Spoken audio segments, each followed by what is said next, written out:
The following is an exclusive presentation of WI Garden Media, the voice of Garden Talk Radio.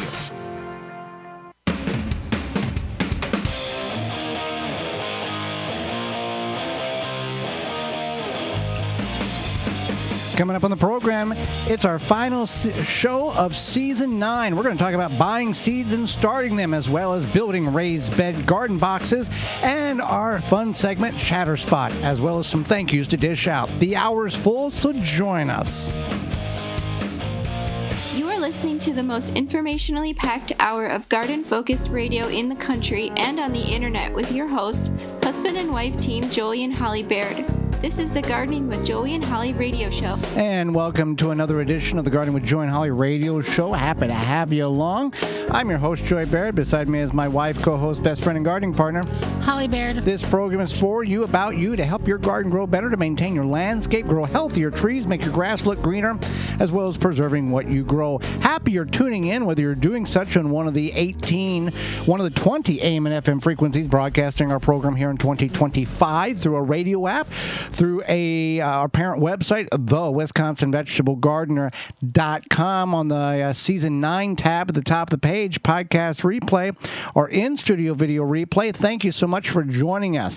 If you want to partake in the activities, you can do such by sending us an email to gardentalkradio@gmail.com. That's gardentalkradio@gmail.com. Or you give us a call anytime, day or night. We'll get back to you in a timely fashion to 1-800-927-SHOW. 1-800-927-7469.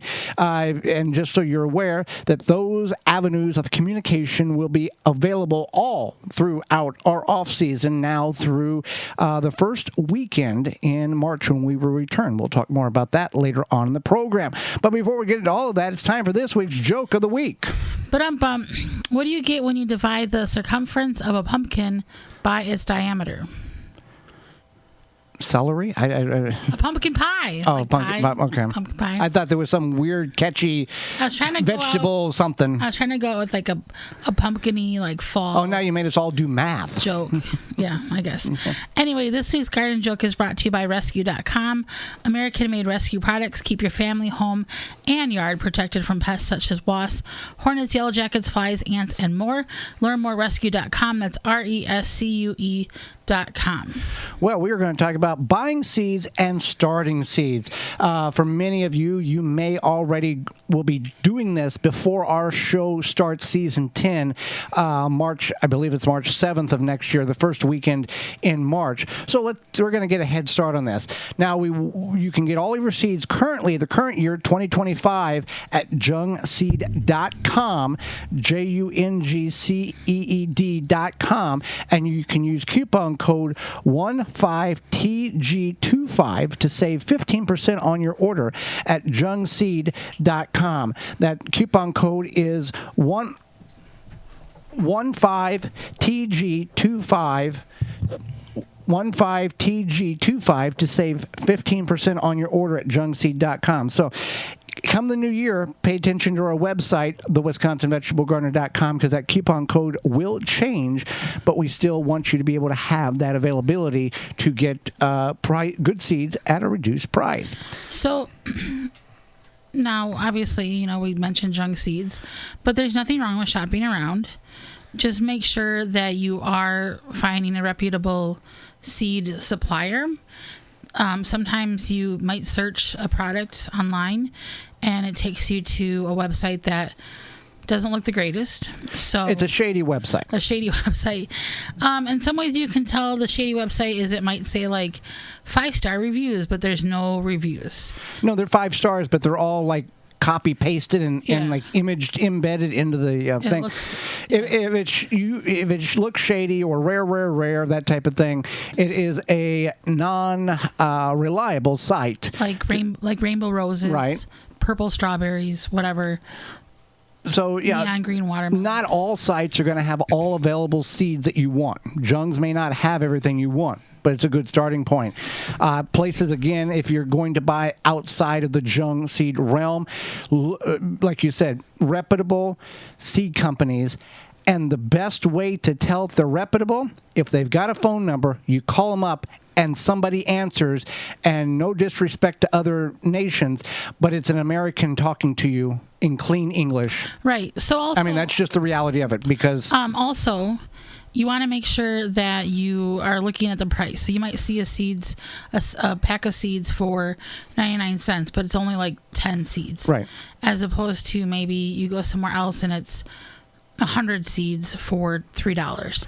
Now, you might not need 100 seeds, and that's okay too, but these seeds are usually good for a couple of years. Yeah, you keep them in a cool, dry place, like the crisper of the fridge, and like you said, a pack of tomatoes. Let's say you get 75 tomato seeds for $4.25. Right. Most people are going to plant 5 to 8 tomatoes out of that particular variety on an average year.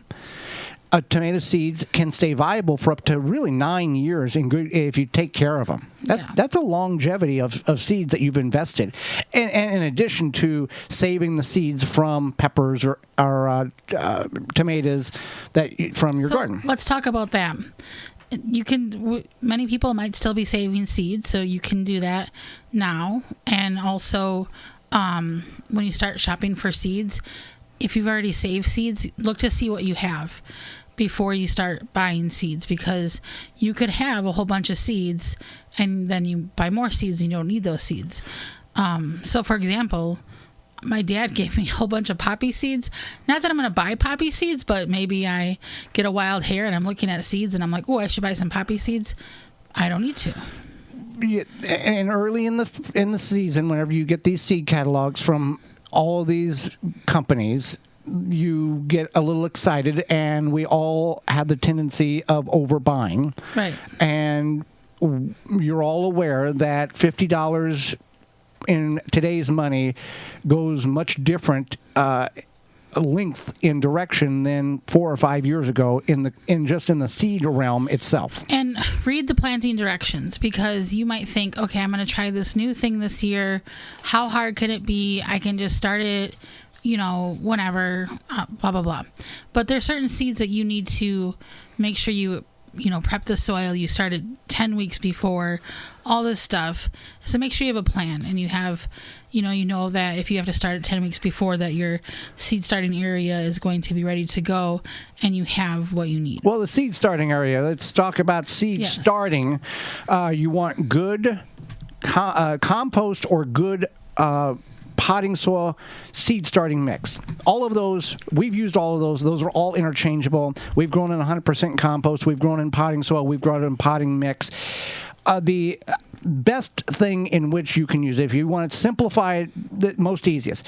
Number one, if you go to your independent garden center, go and find the store brand potting soil seed starting mix. At a local one in our area, the name brand stuff is $25 for like 4 cubic feet, something crazy like that. But you want to make sure it's the potting soil. Potting mix, yeah.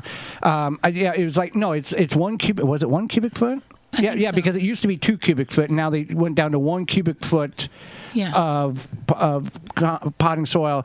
The store brand is like $9. The name brand is between $18 and $28. It's all the same stuff. Right. So yeah, and sometimes, Holly, we went out to the compost bin on the porch and scooped out a compost and planted directly in that. Right. Okay. So, but I also, on the flip side of that, I want to remind you. You get what you pay for. So you may find a deal at your local grocery store or drugstore or whatever. Be very cautious about that. You might think, oh, this is such a great deal. It's $1 a bag. And then I got this coupon. And then you go to start your seeds and it's a sad situation. If it's $1 a bag that you're paying for, they paid much less, and they're making probably 75 cents a bag on it. And it's like probably 75% sand or something. Yeah, well, that was what we had purchased. That one, Yes. Another thing I want to talk about is the peat pots, the expandable peat pots or the Jiffy Pops, whatever they call them. They're cute. They're fun. Kids like them. But they don't have any fertilizer in them. They literally just have peat moss. Or cocoa coir. Or cocoa coir. So you want to make sure you are, after a couple of weeks, you are fertilizing them with a liquid fertilizer. And then when you go to plant them, they say they're biodegradable, but you do need to remove that coating. The netting. Whenever you decide to, and you can feed your plants just compost tea Or if you're going to go the liquid fertilizer route, quarter strength of what the bottle actually says, because these plants are tender, you're going to burn them.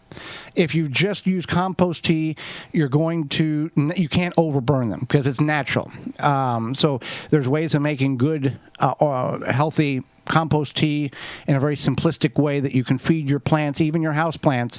And then once the plants are in the ground, you can also do that as well.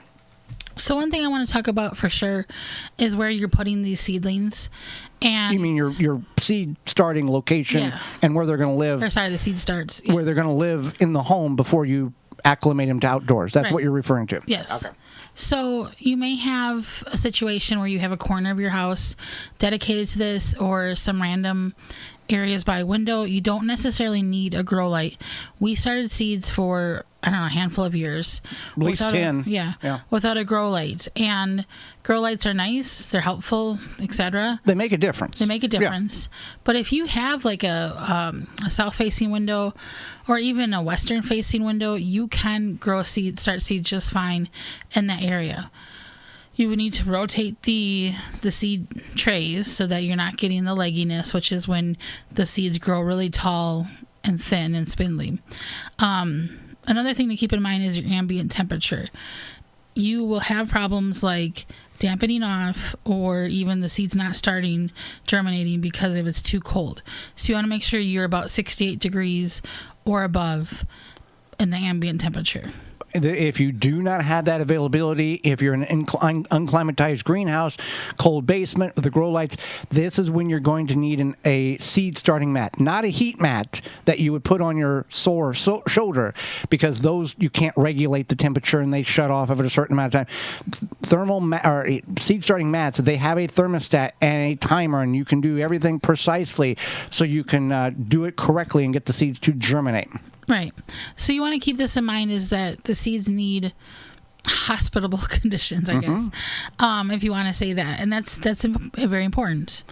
So, seed starting, if you have questions, you can go to our parent website, thewisconsinvegetablegardener.com. In the upper right box, the little magnifying glass, type in seed starting. You're going to have a gamut of different videos in which we have done over the last, 15 years, in order to help you get your seed starting off correctly.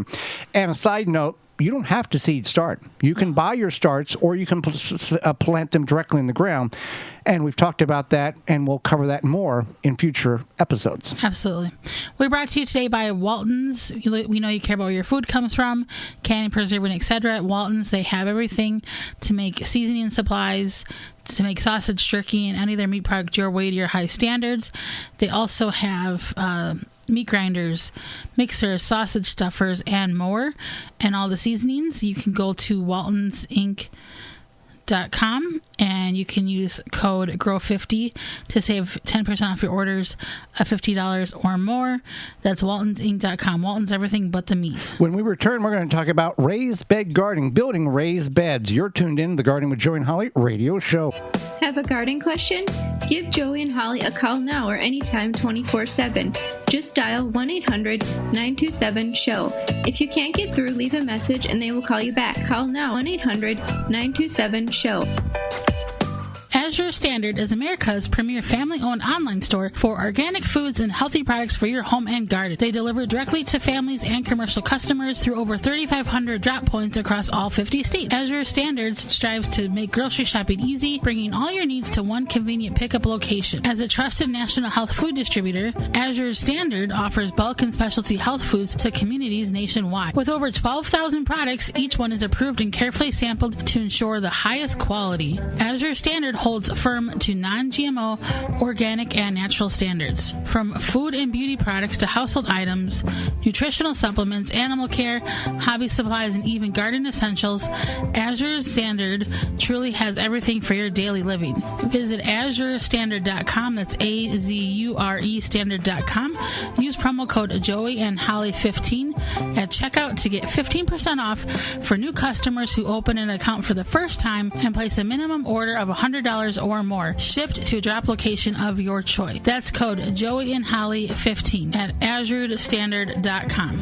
Azure Standard is AZURE standard.com. Jung Seed Company is a family-owned and operated gardening company since 1907 with the largest selection of seeds and plants online. Use coupon code 15TG25 to receive 15% off your order at jungseed.com. That coupon code is 15TG25 to save 15% off your order at jungseed.com. R.H. Shumway is a family-owned and operated gardening company with a large selection of seeds and plants online. You can use code 15TG25 to receive 15% off your order at rhshumway.com. That's code 15TG25. Garden like a pro in 3 easy steps and receive customized fertilizer recommendations for your garden or lawn. Soil Savvy helps you determine what nutrients your plants need to thrive. Never again over-apply nutrients they don't need. A patented process that makes you a smart gardener. To get your soil test kit, go to mysoilsavvy.com. Do you have nuts or fruit in your yard? A Nut Wizard is a handy, effective tool that will pick up round or oval tree produce quickly and easily, leaving debris behind for a clean harvest. A Nut Wizard tool saves your back and your time. Visit nutwizard.com for more information. Wisconsin Greenhouse Company has custom-made greenhouses to suit your needs. Grow year-round. Strongest greenhouses that will last a lifetime. From agricultural to lounging to entertaining. For more information, go to wisconsingreenhousecompany.com. Welcome back to the Gardening with Joey and Holly radio show, final show of season 9. Happy to have you back. Want more information about those coupon codes? Find them all at our parent website, thewisconsinvegetablegardener.com, under the Money tab for coupon codes, which are valid through the end of the calendar year. And season 9 radio tab. Well, raised beds, people may choose to grow in raised beds for a number of reasons. And those reasons are valid to those individuals. However, building raised beds... Let's talk about why you might build a raised bed. One, maybe you don't have the best soil. You don't know how your soil is. And you just want to build in raised beds. You want to invest in the process. And... you are not able to dig where you're at for toxified soil, a lot of utilities under the ground. You don't want to, you rent. Have like something, you rent. You might have something where you have black walnut trees. Yeah. Things like that, or accessibility. It might be easier for you to build like a higher up raised bed to garden, like 24 or 36 inches, and then fill it with the bottom with logs and stuff, and then put soil in the top 12, 16 inches. So there's many different tools in which you can utilize to build your raised beds. You can go and purchase lumber and use pressure treated 2x10s or 2x12s. You can use pine untreated lumber and coat it with Timber Pro Coatings USA internal wood stabilizer. You can buy prefab raised beds like you might get from different companies online. Sometimes OneSweetEarth.com, they have prefab 2 foot by 4 foot or 4 foot by 4 foot made in the USA raised beds. Right. And sometimes you'll even see them on the side of the road where somebody has a little sign that says raised beds. I've seen them in on Facebook Marketplace, stuff like that, where somebody's making these raised beds. Oh, you mean like you can buy them? Yeah. They're construction, and then you just go pick them up and slide them in the back on a trailer or something. Right. Okay. You can even find, fun pop-up ones online as well. So those are some options for you. What you want to think about before you put your raised bed in? Well, first, people may think pressure treated, nasty, bad. Yeah. It used to be pressure treated with arsenic. Then it went to copper in the early 2000s, and even studies today have shown that there is almost virtually no leakage or seepage of chemical from board to soil. And in today's modern pressure treated lumber, copper, which is an element of all life, it's not nearly as bad as the arsenic that was used in years gone by. Right. So you want to think about the width of the raised bed. Now, you typically don't want to do more than 4 feet for the width. So you could do 3 or 4 feet for the width. Why is You that? want to be able to reach across it. So not that you can't reach across all 4 feet, unless maybe you have some very long arms. You want to be able to reach across to get to the middle at least. You're not compressing, you're not putting your hands down or kneeling in the bed, compressing that soil. So if you think I need this to be 3 feet wide, make it 3 feet wide, because maybe you have some mobility, maybe you are short, whatever it may be. I'm short, I get it. So maybe 3 feet is what you need, or maybe you have little helpers helping you, and 3 feet would be easier for them. Now, in all the raised beds that we have built, we have brought in, popped up, filled with compost, raised bed mix. Over time, it does get dense. Yes. And you do have to, I don't know these individuals, on TV, you see, what they are doing is every year they're bringing in another 2 or 3 inches of compost and putting on top. And over the course of the year, watering and earthworms and microbes are pulling that nutrients and that compost down, which is breaking up the soil so it doesn't have the time in order to dense up. You and I and those of you who are listening, we may not be able to have the financial ability to bring in 2 or 3 cubic yards of compost every year at a cost of $100+ and delivery in order to top our raised beds off. So minimum amount of soil disturbance is up to the discretion of the gardener, whether you decide to go in there with a tiller or loosen it up with a broad fork or a garden fork to get some air in there to aerate that soil. That's up to you. But in our experience, there is a density factor that does occur over several years. Absolutely. So yeah, you want to think about the compost, etc., the density factor. So before you place your raised beds, you want to think about the sunlight. Where is the sun hitting? And this is a good time to think about this because there's probably still leaves on your trees, maybe not, but you can also kind of get an idea just by looking up and seeing, what's going to be shaded, what's not. Do I have a south side of the house that I can put this on? Do I have north side of the home area is not the best, but you might get some east and west sunlight. Look up because you're going at the time of the sun or the time of the midsummer, you're going to have long days and you're going to have shade coverage. Now, say shade coverage at a minimum of an hour or 2 or 3 based on where the tree is or the neighbor's tree, not detrimental to the plants in which you're growing. However, if you've got building on the west side and you've got a building on the east side and a tree above and the sun's only getting to your garden between 11 and 10:30 and 12 and 2 and 3, you're not going to have very much success. You're going to have to figure out a possibility of a community garden or doing something different in order to get that available sunlight that is needed for these plants to produce correctly. I really think that this might be the first step in building a raised bed, is thinking about where the heck you're going to put this thing, because if it's not a viable option to put it somewhere, then you have to figure out another plan. Well, we've had guests on this program where they had talked about moving to another house, and the first thing they looked at was, how does the sun lay in the backyard, and is it going to be good for gardening? And if it's not, we weren't going to move there. Right, and I think that's a totally valid thing, and I would not be surprised if people made that decision. Even people who've built houses want to know, where they're going to put. They have a plan for whether it be gardens or pools, spas, patios, saunas. Something that, or even like a little pond. This is stuff that's important, especially if you're trying to have a home that you want to stay in for a while. Forever home. Moving is not fun, so it makes sense. But you find a lot of things you didn't know you had. Right. Like you just found a bushel earlier. A bushel basket, yeah. We're not moving. No, but I was looking for something else and found it, and that'll work good for another project that I got. Right. So anyway, so there's lots of things to consider when you are building a raised bed. Another thing would be to think about how much are you going to grow. So, and also if you are planning on moving at some point, whether it not be next year or something like that, but within the next few years, maybe you're transitioning in life where maybe your kids might be moving out. Yeah, you're downsizing, or the opposite, you're growing a family. you might want to consider that as well. Or you might think, okay, I promised my kids when they were 7, 5, and 10 that we could get a puppy.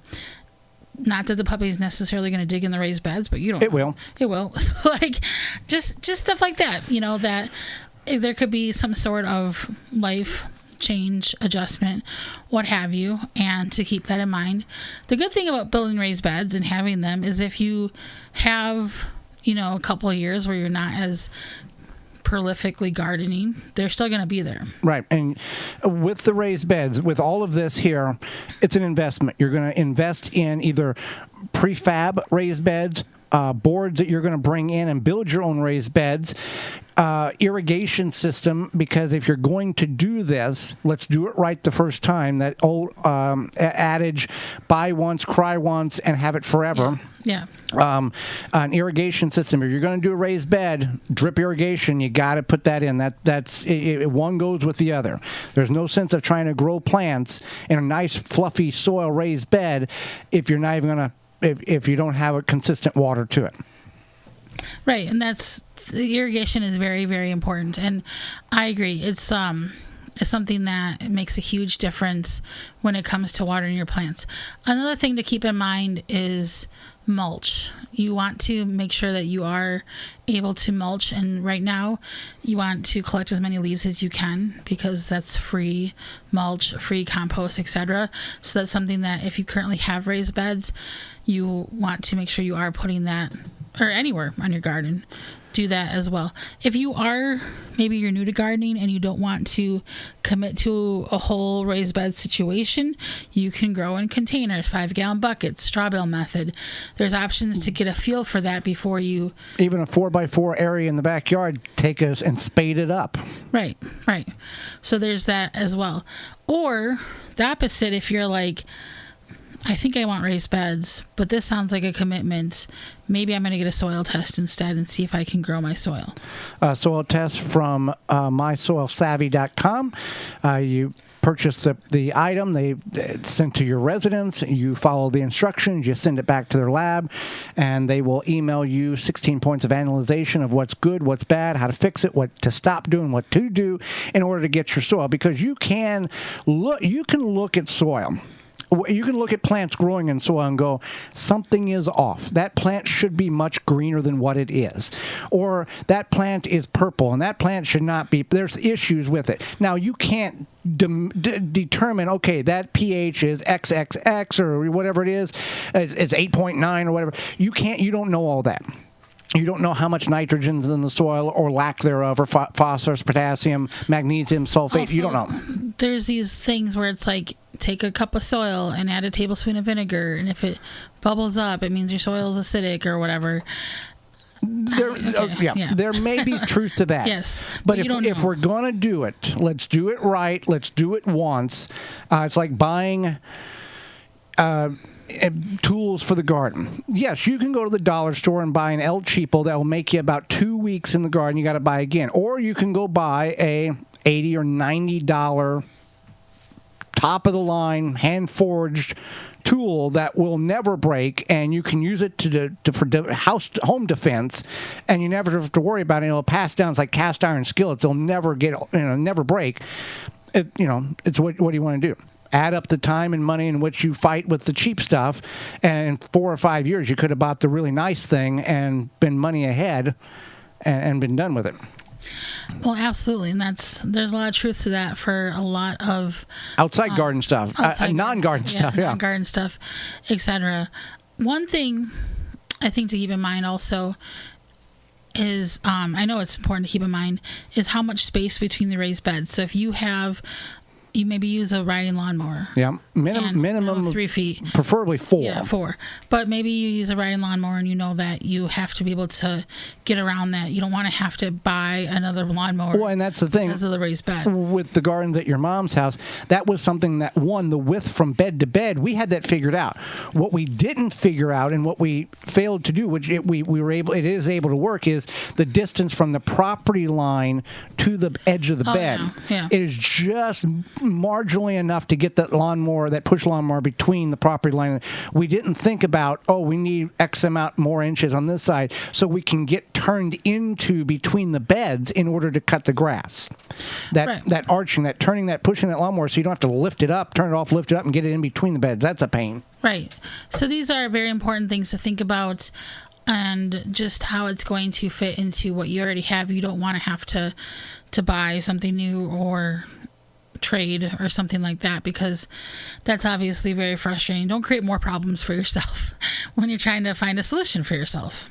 Joey, summer is winding down, but just because it's fall, we don't want to forget about our yards and those Japanese beetles and other grubs. They may now be hidden, but they're not far. Not only did the beetles feast on your roses and berries this summer, they laid eggs in your turf so that they can invade your yard again next year. Fight back with Phylum's Grub Gone. Grub Gone is a non-chemical BT granule that applied to lawns and specifically targets scarab pests and their larvae with an 80% plus control even in the fall. Holly, did you know that Grub Gone is the only non-chemical choice that effectively controls grubs, and when you combine it with the best chemical grub control at very low amounts, BioAdvanced grub control products, the tough-to-kill fall season grubs, are hit with a 1-2 punch that kills them at the best rate tested, nearly 100%. This combo of the best of biology and chemistry is called IPM, Integrated Pest Management, which is the best industry practice. Mix 1.25 pounds of each per 1,000 square feet equals 100% control. Grub Gone from Phylum Bioproducts, the best combination of safety and performance. Hang out with us. When we return, we're going to do a final segment this year of Chatter Spot. We'll explain what that is. It's fun questions that we ask each other and taking a different perspective on life. You're tuned into the Gardening with Joey and Holly radio show. Got a question for Joey and Holly? Send it via email anytime to gardentalkradio@gmail.com.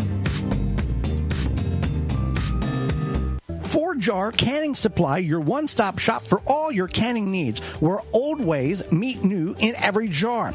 They are a family with decades of home canning experience, offering top-quality products and outstanding service. Never run out of canning lids again. Whether you're a seasoned canner or just starting out, their extensive range of canning products will elevate your canning game. 4Jars.com. Inspired by the homemade preserves of our childhoods, they want to share that same joy with you. They deeply care about your family's health and understand the importance of homemade, nutritious meals. That's why they offer high-quality products to help you preserve your food. Quality canning lids, pressure canners, vacuum seal machines, and all the tools you need to get the job done. 4Jars has you covered. Our canning lids provide the perfect airtight seal for any regular, wide, or gym-sized jar. With the thickest lids on the market, they provide long-lasting freshness, up to 18 months, and are rust-resistant, ensuring your preserves stay secure. Use code 4JARS25 to save 10% off your order at 4jars.com. That's FORJARS25 to save 10% off your order at 4jars, FORJARS.com.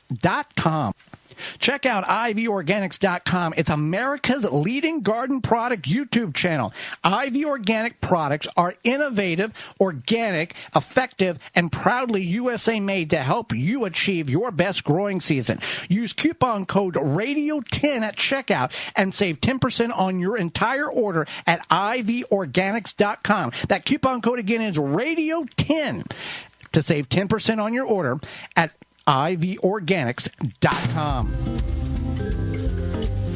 Welcome back to the Gardening with Joey and Holly radio show. Happy to have you around. Thank you so much for supporting the program this year, purchasing products from the companies that invest in the program financially to allow it to be heard on your station, your favorite station, this station, each and every week. Well, it's time for a final segment of Chatter Spot.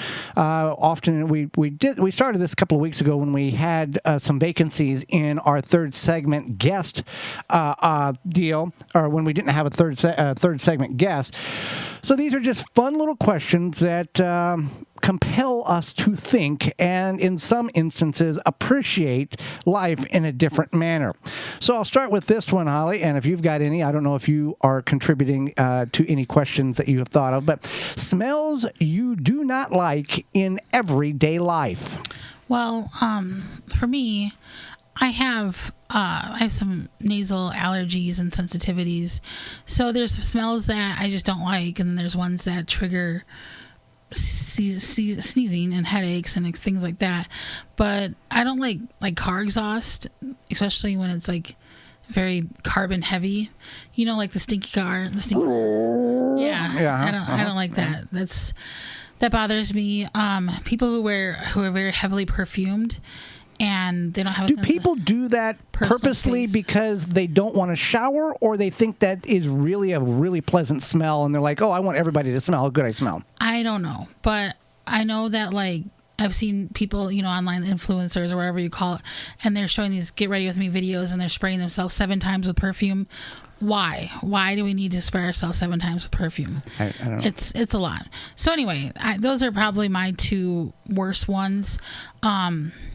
I would say that I don't like the smell of vinegar. It's not my favorite smell, but I tolerate it. The smell of rotten potatoes. Oh yeah, that's awful. That's horrible. Yeah. Yeah.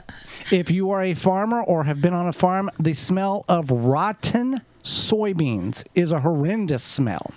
Yeah. You take rotten potatoes and amplify that by about 150%. That's what rotten soybeans smell like. Yeah. It's really bad. That sounds terrible. I guess like tire smoke. Yeah. That's not very good. Like the rubber smell? The rubber smell, yeah. So yeah, those are mine. So this is kind of how this works. And if you're interested in one, and you like, I like this. We've had a couple of people voice in and really enjoy these segments. We will do this sporadically next year if that's something that you would like to hear. All right, things that scare you. I mean, I live with generalized anxiety disorder, so a lot of stuff is like makes me anxious. But I think one would be if I am walking on a trail in a more populated area. You're a hiker. You're a hiker, yeah. Yes.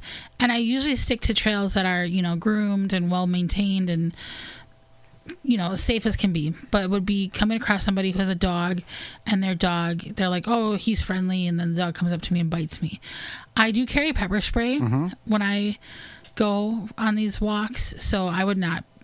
You can get mad at me, but I would pepper spray a dog if I had to. Has a dog bit you before? When I was very young, my neighbor had these German Shepherds, and they attacked me. I don't know if I had any major bites, but they knocked me down, and it was very scary. So, yeah. Experts, and take this for however you think in an emergency, a lot of animal experts say that if you are being attacked, you want to hit the animal in the tender area, their eyes, their nose, something in their tissue, which their soft tissue, because that is part of their. Oh, if I injure this, I'm not going to be able to find food or stuff. Right, but I don't really like thinking about it. It is something that kind of scares me. What about you? Bridges, hospitals. Don't care for either one of those. Getting T-boned. That's a fear. I didn't know that. I didn't know you didn't like lemonade a couple of weeks ago. So there you go. Checkmate. Flying. Don't care for that at all. Right. I don't like flying either. Now, I've never been in a commercial aircraft. I've only been in single-engine Cessnas doing aerial photography in the early 2000s. And for the USDA, we'd run longitude lines. No, what's the one up and down? That's the longitude. Longitude. Longitude. And photograph every 0.8 of a mile from 5,000 to 8,000 feet for the Department of Agriculture to verify fields for farmers. I would much rather work 12 hours on the ground than fly 1 hour in a plane. Absolutely did not like it at all. And why did you do that? It was an experience. We flew and went to Ohio and Arkansas, Missouri, Indiana. I think that Pennsylvania, West Virginia, Elkinsville, West Virginia, where there's at that point it's if you've ever been to if you've ever been to West Virginia, beautiful mountains. It's the Appalachians. That particular city has a junkyard on one end of the runway and a cemetery on the other. So the joke was the plane goes one way, the body goes the other. Yeah. For somebody who's scared of getting T-boned, you jump the gun at green lights, and you're like green, green, green, go, go, go. You need to breathe for a second. What is it? 1, 2, 3, stay alive. What is that saying that there are certain municipalities that are? Well, that's usually for trains, I think. Okay. All right. Simple things in life that you enjoy. I'll go first to give you a platform. I don't think that was on our list. No, I had a bonus one. Cars that when you lock, it goes beep instead of honk. You like the beep versus the beep is remember back in the day, and many of you listeners, whenever that was a thing that the alarm on the car, that like early 90s, burp, burp, and people would run over and say, "Are you okay?" And now it's like, "Turn it off." You know what I mean? Yes. Nobody. It makes no difference. It doesn't scare anybody. It just annoys everybody. It annoys everybody. Yeah, it's like there's probably some psychological term for that. But yeah, the pleasant sound of the car is locked because it went beep instead of honk. I like that. Okay. Not all cars are created equal. What was the question? Simple are things in. Let me read. Things in life. Simple things in life you enjoy.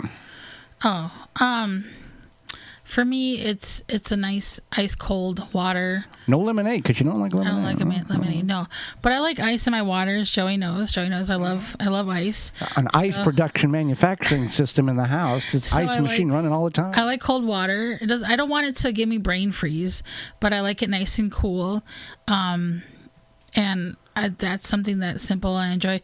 Or, being able to drink your cup of coffee while it's hot and drink the whole thing. Not scalding hot, but like nice hot. Well, do you have issues of not being able to drink hot coffee when it's hot and you have to wait for it to cool? I mean, sometimes like when I'm working, I'm drinking my coffee, I might get distracted, and then it's not that pleasant hotness. A big glass of cold water on a really hot day. That's nice. It is nice. Also, working outside and then coming in and sitting in front of the air conditioner. That's nice. It is nice. Yeah. The old thought is, people back 100 years ago was much tougher. Well, they didn't know air conditioning. That was life. Right. It was hot outside and it was hot in the house. That's the way it was for summer. There was no, look, we can, the story is years ago, back on the old home place, there was a well behind the wash house. And the story was that if you got very rarely did great grandpa get a watermelon, and that was a rarity. So he would take the watermelon and hang it in a net, and then dangle it down in the well so it would chill, kind of like a refrigerator. And every once in a while, that net would break, and that watermelon would fall in the well, and didn't get no watermelon. Apparently, he was very angry when that happened. Well, wouldn't you be angry if you were trying to cool your watermelon? Well, I think after the first time, I'd be like, we're going to figure out a different place to put this watermelon. Yeah. Put it in a bucket or something. I don't know. Yeah. Anyway. TV lines or movie lines that will always stick with you. We got to keep it PG. We got to keep it G-rated. So, I'm not really like a TV movie person that has these lines. There's not certain lines that you just... So, Joey knows this. Uh-huh. I'm a big Gilmore Girls fan, and I think it's the final season. Lorelai, she's the mother. She's one of the main characters. She's trying to write a letter, and then the daughter was like, "Why don't you just put pen to paper?" And Lorelai, is very kind of a hyper person, maybe a little bit distractible like myself, and she's like, I tried that, and then she's like, my brain, it's like Casablanca, should I wear the white dress? And then at the end of this little like tangent she goes on where what her brain is doing, then she's like hockey puck rattlesnake, hockey puck rattlesnake monkey underpants. And to me that's very funny because that's how my brain works. And it's just the last part is hockey puck, rattlesnake, monkey underpants. If you're part of society, you'll probably know. Could I be wearing any more clothes? Oh yeah, I guess that's a good one too from Friends. Where's the top of this muffin at? Seinfeld. Yes. Smokey and the Bandit, the first one. I can't. I got to go over to Kanye's tomorrow and pick up a load of manure. Right. Yeah, that's a good one. Joey loves Smokey. The first episode, or one of the first episodes of Gilmore Girls, the deer hit me. You hit a deer? No, a deer hit me. It ran into the side of the Jeep. Yes, that's as we know. I love Gilmore Girls, and Joey's watched plenty of it. And he likes the deer episode. So yeah. But yeah, there's certain things that stick with you. What's the one that on Friends? Pudding, meat, or what? Oh, yeah. The trifle. The trifle, yeah. He's like, meat good, jam good, pudding good. Yeah. Uh-huh. Yeah. So there's iconic ones, and there's certain programs that it doesn't matter what ethnicity you are, what age you are, it is very universal. That most all of society has seen it or seen some of it. I kind of wonder. Like, remember when we were kids and we only had, most people people had cable, but most people had network TV, and you would watch something on TV that night, and then you would go to school and you would say that tagline, whatever it was. There was a girl that was a year younger in high school than I was. Yeah, she was a year, and we would watch Seinfeld, and the next day we would talk about it and use it. Yeah, right. And it's like, I know that. I don't know if these younger kids have that or not because they watch so much different stuff. Kids today don't understand that it took us 10 years to watch all of Friends. Right, exactly. Yeah. Exactly. They can do that in a weekend. Yeah, and now, like, even music and stuff, there's certain songs that are trending, the songs that were big in the 90s. And even in the 80s, they will play a little snippet at the end of one of these streaming things, and it will blow up on the top 40 charts for like 3 or 4 weeks, and like, where did that come from? And then there's a whole, like, what is it? Everybody Wants to Rule the World, or whatever that band was in the 80s. That was a big thing about 2 or 3 years ago that it just blew up. All right. Uncommon animals that you find interesting. I think that I find I like the American bison, the American buffalo, whatever you want to call it. I think it's an interesting animal. They've been around for a long time. If you look at where they once was and the small little impact where they're at now, it's just incredible. And they were down to like 4, right? And we've brought them back to way high numbers. I mean, they were just shooting them like nobody's business, right? Same thing with the condor. I don't know much about them, but they brought them back. The California condor, California condor, and now there's like certain areas where they're being encouraged to breed. And it was because of the chemicals. It was the DDT. Yeah. Bats are fascinating. Most bats are not bloodsuckers. We've had guests on talking about they don't. They eat insects. They fly around at night. And owls. When you sit in the woods, if you're fortunate enough to be in the woods in the evening around a campfire at camp, and you have owls going, it is the most incredible noise that you ever can experience. It's unreal. And you think, okay, I know what an owl sounds like because maybe you have heard one from far away, or because of TV or a movie or whatever, social media. But when it's like within when it's 20 feet above you. Yeah, when you know it's like right by you, it sounds completely different. Mm-hmm. One more quickly here. Is there a past sporting event that if you could teleport back into time that you would want to go and watch that event happen live? All right. So I'm not a sports person. Right. I'm very minimally a sports person. I thought about this though because I am a Wisconsinite and I don't even like football, but I would have gone to the Ice Bowl if I could have. Yeah, that was like 64, 63, 64, something like that. I think that is just like a pivotal historic game, and it's just like 100% Green Bay Packer, Wisconsin, right on there. I've got 2 of them. The 1979 Daytona 500, which most of the eastern seaboard was snowed in with 4 foot of snow, and that's when Cale Yarborough and Donnie Allison fought on the backstretch. They wrecked each other trying to win the race, and then Richard Petty won, and Darrell Waltrip finished second. That would have been a really cool one. And also, I believe it was the 1988 Saturday Night Main Event, WWE, when Hulk Hogan and Andre the Giant fought on network NBC television, and 33.1 million people tuned in on a Saturday night to watch it.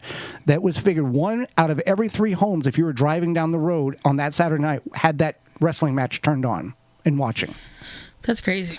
And I'm sure we were watching it too, because we have taped episodes back in that time frame. Well, that is Chatter Spot. Something different, something fun to talk about. Well, when we return, it's our final segment of our final show. We've got some thank yous to divvy out, and we'll be right back. You're tuned in to the Gardening with Joey and Holly radio show.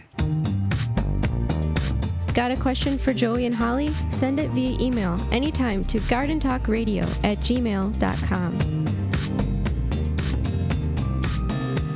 Good garden tools make gardening easier. Wisconsin-made Cobra Head tools simplify weeding, cultivating, digging, and planting. Favorites of professional gardeners, Cobra Head tools are durable, ergonomic, and easy to work with. Visit CobraHead.com and use coupon code SOIL for 10% off your order. David J. Frank, Southeastern Wisconsin's leading landscape company, is a landscaper you need. Their award-winning services include everything from lawn care, landscape maintenance, design, construction, renovation, irrigation, sustainability, and more. Big or small, let the experts at David J. Frank handle the hard work for you. Find out more at davidjfrank.com. Mantis garden tiller cultivators are the perfect solution for any garden. With their gas-powered 2-cycle or 4-cycle engine, these powerful machines can till 9 or 16 inches of land without you breaking a sweat. And it doesn't stop there. Mantis's optional attachments allow you to aerate, plow, and more with a snap of a finger. Engineered with durability in mind, Mantis tiller cultivators will be your guaranteed garden companion for a long time. You can find more out and details at mantis.com. A non-selective herbicide that is also USDA Bio-Preferred certified? You bet. Say goodbye to Roundup and hello to No More Weeds by Naturally Green Products. No More Weeds kills weeds with no harsh chemicals and no glyphosate. Safe around pets, No More Weeds has a proprietary sticking agent to use around gardens, pools, decks, patios, anywhere there are weeds. Available online at natgreenproducts.com, Amazon, and Walmart.com. Order yours today. The same great company that brings you no more bugs. Pomona's Universal Pectin is a high-quality pectin that gels reliably with low amounts of any sweetener. If you're trying to reduce the amount of sugar in your diet, you'll love Pomona's Universal Pectin. Now you can make healthy homemade jams and jellies sweetened to your taste. You can use sugar or honey to sweeten. Pomona's Universal Pectin keeps indefinitely when stored in an airtight container. Easy to use, versatile, and comes with directions and recipes in every box. Find out more and where to buy at PomonaPectin.com. Also available at natural food stores and online. Welcome back to the Garden with Joe and Holly radio show. It's our final segment of our final show for Season 9. We have completed another season of 35 episodes. This is our 315th overall episode over the 9 years in which we have done this.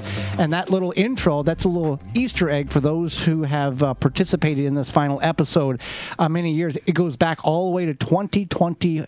The year, end of season 4. That is the only time that music is used the entire year. Just something for those who may find interesting. Well, let me write that down in my diary. Well, so there's a lot that goes on to make this show possible. Those of you who tune in each and every week and support the program by purchasing the sponsors that you hear, it makes a tremendous difference. That's why they continue to return year after year. We thank you for that. What you hear in this hour time each week is realistically about 5%, 3 to 5% of what we do in order to make this show happen. This is the easy part. Sitting here talking with you for 48 minutes a week, that is the easiest part of the whole deal. From August to March, August to April, we've got a major self-created database of corporations and companies, local and national, in which we reach out to and presenting our platform and what we are able to do to let their find sponsors. To find sponsors, these sponsors pay for the service in order to have them on the air, in order for us to pay for the airtime, because it is not free. And that is a lot of work. That is 95% of what goes on a daily basis. Not only editing the podcast and the in-studio video and all this other stuff, but also we are grateful for those sponsors. Yeah, absolutely. They allow us to continue to do what we do, or Joey to do what he does, and then me as a support person. I have a full-time regular job. So. We have some that's 6, 7, 8, and 9 years coming back for season 10. We want to thank our Lord and Savior for allowing us to do this. This all started on a take a leap of faith. Jeff Foxworthy is known for saying pinch your nose and jump moments in life. We tried this in 2016 16 yeah. for 15 for 16, failed miserably, and then I got laid off from my job, and I said, let's try this again. Because I did not want to give it a second try. I was so angry at Joey because I, at the time, worked part-time, and he was like, let's contact these sponsors, and we just flopped. We just failed. And I was so frustrated with him because he was frustrated with his job at that point. Him getting laid off was a blessing for many reasons, but one, for our marriage. He was frustrated with his job. I think he was feeling pressure, and then he was in turn putting some of that pressure on me to try to find these sponsors to do this radio show. And I was like, it's not happening, dude. And luckily, because whenever you're dealing with people that are supporting the program and they say, hey, I want to, can you get on the phone call and give me a call or a Zoom meeting at 10:15 tomorrow morning? I can't. I'm working in a warehouse. Can we do it? That doesn't work. This is, you have to be ready at all times. Yeah. So yeah, when we were going to give this another try, I was like, no, we're not doing this. But then luckily, I guess, Joey got laid off and he was able to take care of the attempts. You don't know what you don't know. You don't know what you don't know. We did speak to some other people in the gardening radio show industry who gave us some pointers, which we also appreciate. And it's just turned into what it is now over the past almost 10 years. Mm-hmm. And it's kind of amazing. Yeah. I've looked and I may, the amount of, and I know television is very different than broadcast radio, but the amount of either radio shows or TV shows that has exceeded that 10-year mark is very, very small. I know Seinfeld ran 9 because there was some kind of theological thing that Jerry only wanted. But most shows on TV, you're looking at 3 to 5. But like that's, we can't compare ourselves to like sitcoms. No, but radio, there's very few radio shows or series that last years and years and years. Right. So I just want to say I'm grateful for my job, the company I work for, that I continue to stay employed because it allows us to have a good baseline of some financial security. So I am truly grateful for that. And also, I don't want to work for myself. I like to work for somebody else. And I am very grateful for that as well. I've been able to work at that position throughout the pandemic, throughout, the last few years, even before that. And I have really good coworkers, I have really good managers, so I'm grateful for that, of course. And we do this in our home studio, which is the best decision we ever made. Yes. We decided that right before in 2020. Right. We didn't know COVID was 2019. Yeah. We didn't know COVID was going to exist, and it got so hectic with all the stations we're on. We said we're going to do this from home, and it really worked out really well. Right. I don't miss going to the station on Saturday mornings, and then there was we didn't know what the situation was going to be, so I don't miss that. But you are able to, us doing this as long as we have, you are able to know certain things that I don't. I told you once, and you're like, okay, I know what to do in these certain situations, in regards to getting guests locked in, making sure that they are going to, right numbers to call when we have guests, and the questions that we're going to ask, and we know all that stuff. So that's one thing that I, as much as I enjoy writing the questions for the guests and the intros for our 17 weeks off or however long it is, I don't miss that. I like doing it and everything, but I don't miss it. We've had stations say, "Hey, why don't you run year round?" Well, what are we going to talk about in January? Well, and that was one of the things that I have. We were informed by a couple of the individuals that we had communications with that was in the industry. Gardening is not really a topic of interest. In Thanksgiving week or week of Christmas or end of the year. There's a specific time in which it's good. You guys want to listen, you want to engage, and there's times where we need to go our separate ways, and we'll connect again when that time comes. Right, and I'm grateful for the guests. Don't get me wrong. Oh, we're very grateful. We learn a lot from those guests. Absolutely, it's a lot of fun. But again, I just I appreciate the 17-week break. I know that it's not that I don't enjoy doing this. It's just that it's a reset. It would be so stale if we had to do this year round. So for you, the listeners, because we just we would just be talking about anything to just fill that we don't want to do that. Oh, there's no more snow on the ground or whatever. Yeah. I just wanted to say, as always, I'm grateful for the support people in my life, my friends, and things like that. It's nice, even if they don't directly, are asking every week about the radio show or anything like that, but usually they, are like, how'd it go? Occasionally, whatever. And the woman that you hear who does the intro outro, she's one of my best friends, and she's great support as well, and I'm always grateful for that. So, we took a leap of faith, and that's a whole part of life, is taking the faith in which we need in order to make things happen. I want to thank you, Holly, for being the co-host. I'm making a face at Joey. I'm just a co-host? Yeah, the co-host, best friend, gardening partner, wife. Maybe support. Yeah, well, support. Wife and support should be in our to give run questions by, and yes, I'm grateful for you, Joey, that you are able to do this, and it makes our life much happier. See, I grew up on a farm where Joey's not used to working for people. No, I grew up on a farm where we worked for ourselves, and it had to get done. You did it yourself, and you knew you did it right. You didn't have to rely on somebody else to do it. Right, and I can understand that. It's a difference. Working for somebody else is different than working for yourself. And you who are listening that are in the working realm of the America economy, some of you've got bosses that are absolutely idiots that have no business being in that position, and you want they fail up. You want to be like in WWE where you get to hit a chair over the boss's head, and everybody cheers. We've all been there. We all know what we're talking about. Well, we certainly thank you for tuning in. Thank you for supporting us. Thank you for listening to us throughout the year. And until next year, be safe out there. If you see something, say something. Check on your neighbors. And we will see you in the garden next March. I'm Joy Baird. I'm Holly Baird. And this has been the Gardening with Joy and Holly radio show.